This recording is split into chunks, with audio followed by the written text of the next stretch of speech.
La médiation dans Sculpture 3D, et en particulier dans l'exposition Sculpturoscope, qui est l'un des volets de valorisation du projet extrêmement important, elle a joué un rôle fondamental parce que dès l'origine du projet, on a réfléchi en tant que chercheur, avec des chercheurs mais aussi avec des médiateurs, à ce que la 3D peut apporter comme objet de médiation pour comprendre la sculpture. C'est vraiment au cœur du projet Sculpture 3D.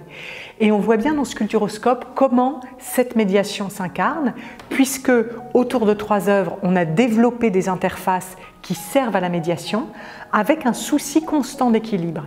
Chaque interface a été pensée pour mettre en valeur un point particulier de l'œuvre qui est toujours au centre de la salle, et chaque interface éveille à la connaissance, éveille à un regard qui fait que le visiteur comprend quelque chose et retourne voir l'œuvre et du coup la comprend encore plus autrement. C'est-à-dire que le numérique ne l'emporte jamais sur l'œuvre. Sculpture 3D, c'est un projet qui réfléchit à ce que le numérique apporte à la connaissance et à la compréhension de la sculpture.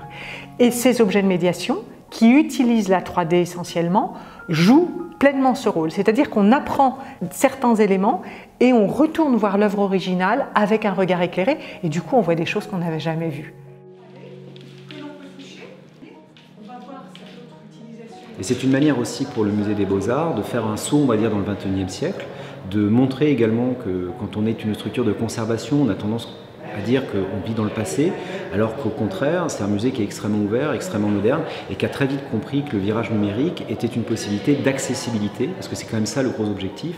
Derrière Sculpturoscope, il n'y a pas uniquement une restitution d'un contenu scientifique, une démonstration technologique, c'est surtout d'avoir une exposition qui est accessible à tous, quelle que soit sa situation, une personne en situation de handicap, un jeune enfant, ou bien un adulte, ou quelqu'un qui est très très loin de la technologie, ou au contraire complètement dedans.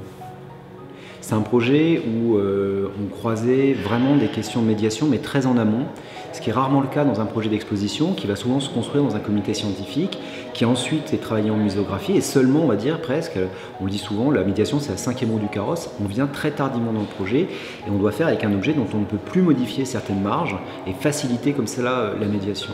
Du coup, ce projet Sculpturoscope m'a vraiment intéressé en tout point, parce j'étais présent très très tôt en fait, quasiment dès le départ, dès les premières discussions, et du coup j'ai pu sensibiliser en permanence à l'objectif de se dire le visiteur est dans l'exposition, comment circule-t-il dans l'espace, comment va-t-il en fait avoir cette acquisition des données au fur et à mesure, comment va-t-il pouvoir comparer, et ce qui a permis également du côté scientifique et du côté technologique de l'intégrer très tôt, c'est-à-dire qu'on n'a pas fait un projet qui était fermé sur lui-même, mais qui dès le départ était ouvert en fait pour tous.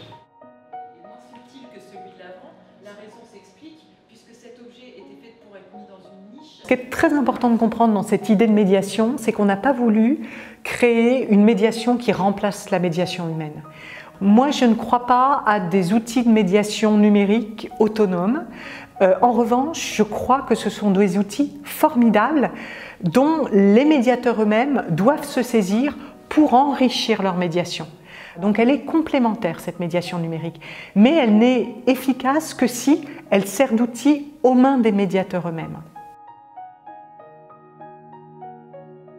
Les restitutions en 3 dimensions et le numérique ne vont pas en fait achever vraiment le travail du médiateur, bien au contraire. Alors ça va profondément le transformer. Avant, le médiateur était vraiment le guide de A à Z, c'est lui qui donnait l'unique tempo. Avec le numérique, on a une autre donnée qui vient vraiment interagir, c'est la durée en fait des interfaces numériques, que ce soit une interface avec un parcours qui est à peu près tracé, avec sinon même un rapport tactile, parce que jusqu'à maintenant, entre autres dans les musées d'art, on était vraiment sur un rapport uniquement visuel, donc on change la relation entre l'œuvre et le regardeur. Donc nécessairement, il y a un temps où la médiation de visite commentée habituelle doit se mettre un peu en retrait pour laisser vraiment en fait une plus grande part, une relation de forte proximité entre le visiteur et l'œuvre. C'est vraiment une complémentarité, c'est-à-dire qu'il ne faut pas croire que le numérique va remplacer intégralement la présence humaine et que du coup nous n'aurions plus que interface numérique, tablette tactile, système en fait avec guidage sonore, mais au contraire en fait de jouer vraiment la complémentarité, et c'est ce que nous avons fait en fait ici.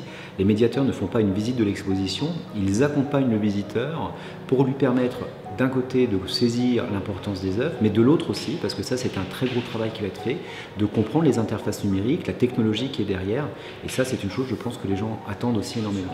Ces mêmes éléments sont en contraire. Alors, il y a eu beaucoup de témoignages très émouvants finalement des visiteurs. Honnêtement, quand on a monté cette exposition, on ne savait pas si ça attirait du public, on ne savait pas quelle serait la réception d'une exposition quand même un peu décalée par rapport au lieu qui la reçoit, le Musée des Beaux-Arts de Tours. Et on a des retours extrêmement positifs avec des types de publics très différents.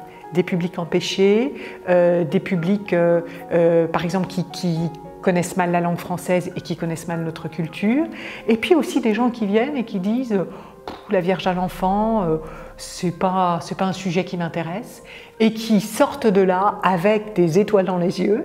Ils sont rentrés avec une certaine appréhension sur un sujet traditionnel et ils en ressortent avec un savoir et du coup avec une considération complètement changée d'œuvres qui a priori les intéressaient pas, étaient plutôt d'ordre générique et qui tout d'un coup dont ils voient le caractère unique, dont ils voient la qualité de l'invention et surtout le caractère extrêmement précieux, alors que pour une majorité de ces œuvres elles sont encore en place dans les églises. Alors évidemment on les protège, hein, mais ce sont encore des œuvres qui jouent leur rôle de dévotion.